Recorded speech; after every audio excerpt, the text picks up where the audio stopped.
এইখানে সাদা থান রাখা হয়েছে নতুন করে, যারা বিজেপি করতো তাদের মহিলাদেরকে বিধবা করার জন্য, এবং সরকারি যে প্রকল্প ছিল সেইগুলো থেকে মানুষকে দীর্ঘদিন ধরে বঞ্চিত রেখেছে। সাধারণ মানুষের পাওনা ত্রিপল সেইগুলোকে বাদ দিয়ে সাধারণ মানুষকে বঞ্চিত রেখে এখানে দীর্ঘদিন ধরে ফেলে রাখা হয়েছে এখানে সরকারি যাবতীয় যা প্রকল্প। এছাড়াও সাদা যে থান, যেখানে আমরা বারবার দেখতে পাচ্ছি চতুর্দিকে যে যারা বিজেপি করতো তাদেরকে মার্ডার করার জন্য এবং তাদের মহিলাদেরকে বিধবা করার জন্য যে পরিকল্পনা করা হয়েছিল, আজকে বনহরসিংপুর 68 নম্বর বুথেও সেই একই ঘটনা, সেই একই দৃশ্য আমরা দেখতে পাচ্ছি। এখানে আপনাদেরকে তুলে ধরছি, এখানে দেখুন সাদা থান রয়েছে। ভাবতে পাচ্ছেন কি ভয়ানক পরিস্থিতি, কি ভয়ঙ্কর পরিস্থিতি ঘটতো যদি আজকে পশ্চিমবঙ্গের শাসক দল তৃণমূল ফের ক্ষমতায় আসতো। ফল প্রকাশের পর থেকেই বিভিন্ন জায়গায় বন্ধ তৃণমূলের দলীয় কার্যালয়, আর সেই বন্ধ থাকা কার্যালয় খুলতেই বেরিয়ে আসছে সরকারি ত্রাণ সামগ্রী থেকে শুরু করে সাদা থান কাপড়। ঘটনায় তৃণমূলের বিরুদ্ধে দুর্নীতি সহ সন্ত্রাসের অভিযোগ তুলছে বিজেপি। ঘাটাল থানার বনহরিসিংপুরে পিএইচই পাম্প হাউসে তৃণমূল কর্মীদের আস্তানা, যেটি তৃণমূল কর্মীরা কার্যালয় তৈরি করে ফেলেছিল, আর সেখান থেকেই সাদা থান কাপড়, প্রচুর পরিমাণে ত্রিপল ও বন্যায় ক্ষতিগ্রস্তদের জন্য স্পেশাল কিট পাওয়া যায়, আর যাকে ঘিরে রীতিমতো শোরগোল।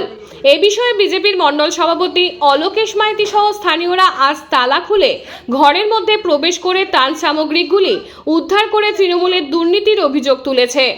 তবে ক্যামেরার সামনে কোনো তৃণমূল নেতা মুখ না খুললেও ফোনে ঘাটাল ব্লক তৃণমূল সভাপতি দিলীপ মাঝি আমাদের জানিয়েছেন, বন্যার সময় এগুলি বিলি বন্টনের জন্যই দেওয়া হয়েছিল, কেন বিলি বন্টন হয়নি জানি না। তবে সাদা থানের বিষয়ে তিনি অস্বীকার করেছেন। কিছুদিন আগেও ঘাটালের 8 নম্বর ওয়ার্ড থেকে এইভাবেই বন্যার ত্রাণ সামগ্রী উদ্ধার করা হয়েছিল, যা দেখানো হয়েছিল আমাদের স্থানীয় সংবাদের ডিজিটাল মিডিয়ায়। ভিডিওগুলি পাঠিয়েছেন সৌরভ কারক। সংবাদ পাঠে আমি সৌমিনা দত্ত, স্থানীয় সংবাদ। বনহরসিংপুর 68 নম্বর বুথে এই যে এইচপি জল প্রকল্পের কেন্দ্রের গোডাউনে একাধিক ত্রিপল এবং সাদা থান পাওয়া গিয়েছে, এ বিষয়ে কি বলবেন? দেখুন, এটা সবাই জানে তৃণমূলের কালচারটা কি জিনিস, তৃণমূল কি করতে পারে আর কি করতে পারে না তারই আজকে নমুনা পাওয়া যাচ্ছে। যে জনগণকে বঞ্চিত করে এখানে একাধিক প্রায় 200খানা ত্রিপল এখানে পাওয়া গেছে, সেই সঙ্গে সঙ্গে সরকারি কিট পাওয়া গেছে, যেটা কিন্তু সম্পূর্ণ জনগণকে দেওয়ার কথা, তা না করে দিয়ে সেখানে সম্পূর্ণ আত্মসাৎ করেছে। সেই সঙ্গে আমরা এসে দেখতে পাচ্ছি আমাদের কার্যকর্তারা সঙ্গে ছিল, এখানে দেখেছে যে সাদা স্থান, বেশ কিছু সাদা স্থান পাওয়া গেছে। এই সাদা স্থানটা কী জন্য মূলত লক্ষ্য আমাদের তাহলে কার্যকর্তার দিকে কি এটাই করে বলা ছিল যে হুমকি দিচ্ছিল যে তোদেরকে 4 তারিখের পর তোদেরকে বিধবা করে দেবো, তারই একটা নমুনা এখানে দেখা যাচ্ছে। আচ্ছা, এরপর কি আইনি পথে হাঁটবেন? আইনের পথে নিশ্চয়ই হাঁটবো। আমরা প্রশাসনকে খবর দিয়েছি, আমাদের কার্যকর্তারা এই দিক থেকে সতেজ, এখানে প্রশাসনকে আমরা খবর দিয়েছি, প্রশাসন এক্ষুনি আসবে। কিন্তু এখানে আমরা স্থানীয় মাধ্যমে যেটা জানতে পারছি যে এই 4 নম্বর অঞ্চলে মূলত এই যে পুরো পরিকল্পনাটা সেটা অসিত দেরে আর হচ্ছে প্রদীপ গরই, এই দুজনে মিলে পুরো প্ল্যানিং করে রেখেছে। শুধু এই বনহরসিংপুর 68 নম্বর বুথে নয়, বিভিন্ন সারা পশ্চিমবঙ্গে বিভিন্ন জায়গায় দেখবেন যে তৃণমূলের পার্টি অফিস থেকে সাদা স্থান বেরাচ্ছে, কোথাও তীরপল বেরাচ্ছে, কোথাও বম বেরাচ্ছে, কোথাও বন্দুক বেরাচ্ছে, চারদিকে দেখবেন তারই একটা ছোট্ট নমুনা। এই অঞ্চলে আরও অনেক হয়তো পার্টি অফিস আছে, সেগুলো যদি পুরোটাই সার্চ করা যেত আরও অনেক কিছু বেরিয়ে আসবে। আপনার নাম? আমার নাম অলোকেশ মাইতি, আমি ঘাটাল মণ্ডল 1-এর ভারতীয় জনতা পার্টির সভাপতি। আপনার নাম? এই যে আপনার জলকেন্দ্র গোডাউন থেকে সাদা থান বেরিয়েছে এবং একাধিক ত্রিপল বেরিয়েছে, যেখানে মানুষ বঞ্চিত দীর্ঘদিন ধরে, এই সাদা থান বেরোনোর কারণ কি বলবেন এই বিষয়ে?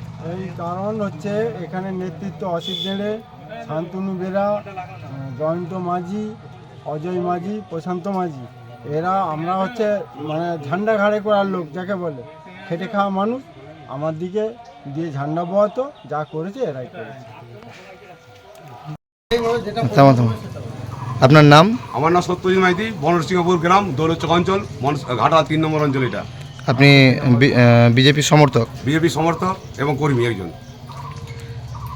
বলো তুমি। আমার 2011 সালে তৃণমূল সরকার ক্ষমতা আসার পর আমার বাড়ি ভাঙা হয়েছে, আমার গাড়ি ভাঙা হয়েছে, আমার বাবাকে মারা হয়েছে এবং জরিমানা করা হয়েছে টাকা, ঠিক আছে? সেই টাকাগুলো এখনও হয়তো ওদের ব্যাংকে জমা আছে, সমস্তটা হয়েছে অসিতদের নেতৃত্বে। এই ঘটনা যে ঘটেছে এটা সবাই জানে, আমাদের এলাকার লোক সবাই জানে, ঠিক আছে? দিনের পর দিন আমার বাড়িতে বোম মারা হয়েছে শুনুন, এবং এই ভোটের আগে বলা হয়েছিল আমি কত ভোট দিতে গেছিলাম বলে তোর ঘর পেরোটা আগে মারা হবে। এবার তোর রক্ত দিয়ে রাখা হবে এটা বলেছিল, এত আমাকে হুমকি দিয়েছে, ঠিক আছে। এবং ওই প্রশান্ত মাঝি থেকে শুরু করে অজয় মাঝি থেকে শুরু করে সবাই বলেছে যেখানে যা পাবি বিজেপি নেতার দিকে ঝোঁকাঝাপ করে দিয়ে দিবি। আমার ঘরে হুমকি দিয়েছে, আমার স্ত্রী সব সাক্ষী আছে, আমার ছেলেমেয়েরা সব সাক্ষী আছে, দিনের পর দিন এটা করে গেছে। আজকে এই যে জলকেন্দ্রের গোডাউনের নিচে সাদা থান পাওয়া গেল, তাহলে কি তৃণমূল যদি ফের ক্ষমতায় আসতো তাহলে কি বিজেপির মহিলারা বিধবা হতে বাধ্য হতো, এরকম পরিস্থিতি তৈরি করেছিল? পরিকল্পনা ছিল। এবং এই যে সরকারি প্রতিষ্ঠানে শুধু তিরপল না, এরা মদের আগ্রা চুল্লু মদের আগ্রা চলতো এখানে, ঠিক আছে। চুল্লু মানে আগ্রা করে চুল্লু খাইয়ে এবং প্রতিটা মানুষের সন্ত্রাস করার জন্য এবং হচ্ছে ভোটের আগে একটা বিশাল সন্ত্রাসের চক্রান্ত করেছিল, কিন্তু আমরা সক্রিয় থাকার জন্য সেটা আমরা করতে পারিনি, আমাদের কর্মীরা সক্রিয় থাকার জন্যে। আজকে এই বিষয়ে কি আইনি ব্যবস্থা নেবেন? আইনি ব্যবস্থা বলতে আমাদের যেহেতু এখানে আমাদের গ্রামবাসী সব আছে, আমাদের কার্যকর্তারা সব আছে, ওনারা সঠিক সিদ্ধান্ত নেবে যে কী করা যাবে। সবাই বসে আমরা সব সিদ্ধান্ত নেবো কী করা যাবে।